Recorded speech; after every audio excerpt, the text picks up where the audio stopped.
How great is God, exalted in power, majestic above all. The heavens tell of his greatness. The skies display his awesome craftsmanship.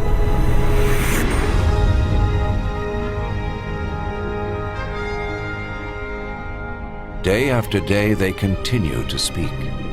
Night after night they make him known. In creating the heavens, God also created the earth and formed man from the dust of the ground and breathed into his nostrils the breath of life.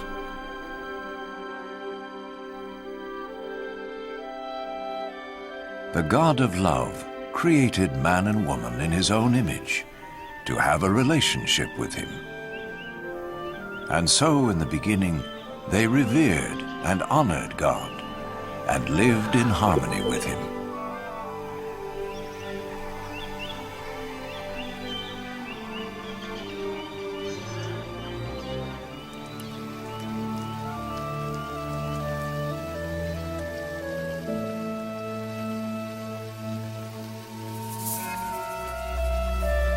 This continued until one day Satan tempted the woman to eat the forbidden fruit, and she gave it to the man, who also ate. In so doing, mankind rebelled against God and went their own way.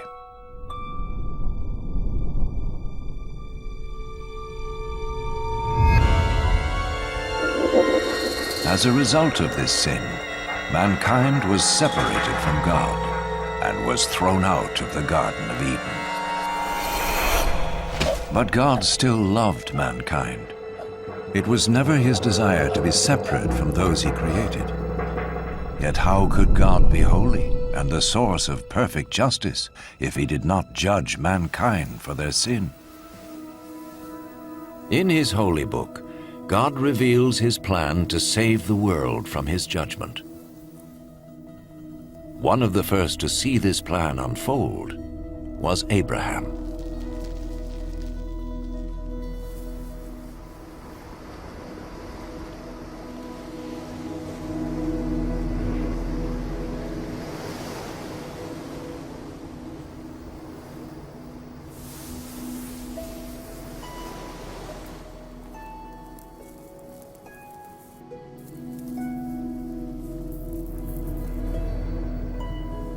Abraham was a righteous man, whom God promised to bless and make his descendants as numerous as the sand of the sea and the stars of the sky.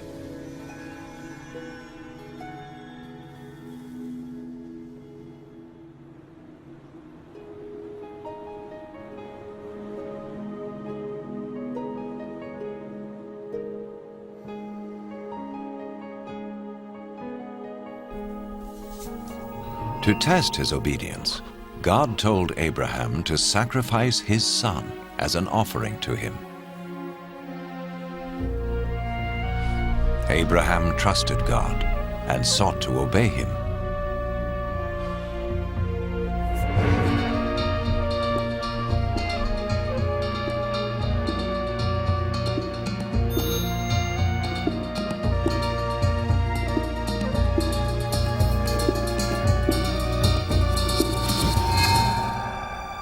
But as he raised his knife to kill his son, the angel of the Lord stopped him. He saw that Abraham feared God and was willing to obey him. Then Abraham saw a ram caught by its horns in a thicket, and he sacrificed the ram instead of his son as an offering to God. And so God showed Abraham that a lamb or similar animal was to be slain as a temporary covering for sin until God would provide his ultimate sacrifice to pay for the sins of mankind. Instead of sin separating man from God, the sacrifice would restore their relationship. The Holy Scriptures speak of one who was to come and be the ultimate sacrifice for the sins of the world, As the ram took the place of Abraham's son, so this one who would come would take man's place, so he could be forgiven. Some refer to this person as the Messiah, the one who would come and reconcile the world back to God once and for all.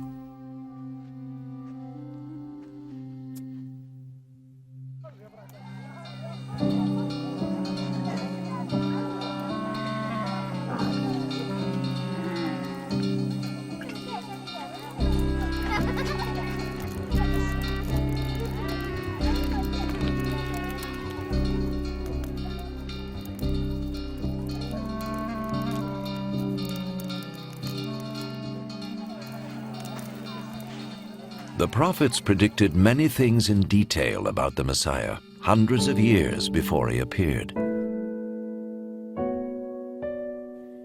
The prophet Isaiah foretold that his birth was to be a miraculous one. A virgin would conceive a child who was to be called, in a spiritual sense, the Son of God. The prophet Micah predicted that the Messiah would be born in Bethlehem, while the prophet Zechariah foretold his entry into Jerusalem on a donkey and his betrayal by Judas, one of his followers. Isaiah prophesied what the Messiah would do when he came. The Lord's anointed will preach the good news to the poor, bind up the brokenhearted, proclaim freedom for the captives, and proclaim that the time has come when the Lord will save his people.